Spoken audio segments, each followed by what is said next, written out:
தேசிய கல்விக் கொள்கையிலிருந்து மாநில கல்விக் கொள்கையை இன்று ஸ்டாலின் அவர்கள் அறிமுகப்படுத்தி இருக்கிறார்கள். இது ஏறக்குறைய தேசிய கல்விக் கொள்கையோட ஒரு காப்பி தான்.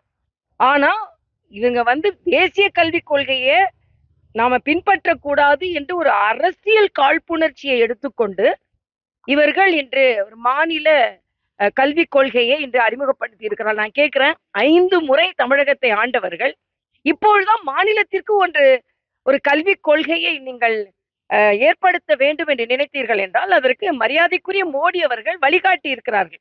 இது ஒரு ஸ்டிக்கர் தான். ஆனா அதே நேரத்துல சில ஷரத்துக்கள் கவலை அளிக்கக்கூடியதாக இருக்கிறது.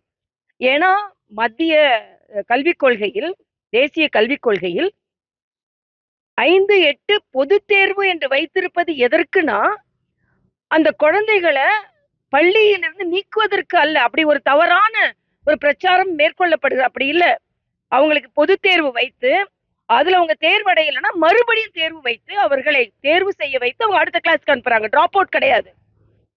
இன்னைக்கு தமிழ்நாட்டுல பாத்தீங்கன்னா 10வது பொது தேர்வு, 12வது பொது தேர்வு முடிவுகள் வந்த பின்பு தற்கொலைக்கு முயற்சி செய்கின்ற குழந்தைகள் அதிகமாக இருக்கிறார்கள். ஏனென்றால் பொது தேர்வை எதிர்கொள்ளுகின்ற சவால்கள் குறைந்திருக்கிறது. அதை மேம்படுத்துவதற்காகத்தான். தேர்வுனா பயப்படக்கூடாது. அதனால 5-8ல தயார் செய்து 10, 11, 12ல அவங்களை எழுதுறதுக்கு தயார் செய்வதுதான் தேசிய கல்விக் கொள்கை. ஆனா இது ஏதோ எதிர்மறை கருத்து போல குழந்தைகளை மதிப்பீடே செய்யக்கூடாது, அப்படியே பாஸ் பண்ணணும் அப்படின்னா அவர்கள் சவால்களை எதிர்கொள்வது சவாலாகிவிடும்.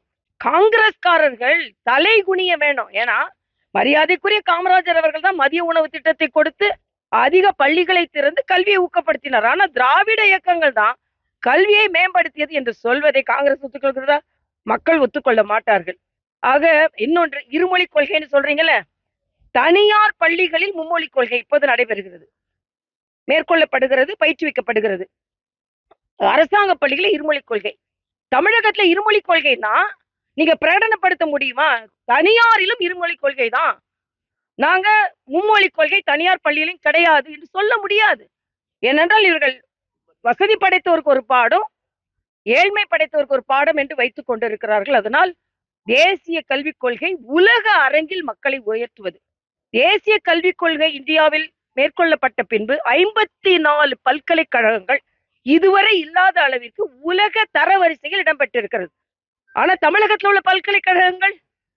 அதனால தேசிய கல்விக் கொள்கை குழந்தைகளை உலக அரங்கிற்கு உயர்த்துவது, மாநில கல்விக் கொள்கை குழந்தைகளை சுருக்கிக் கொள்வது என்பதான் எனது கருத்து.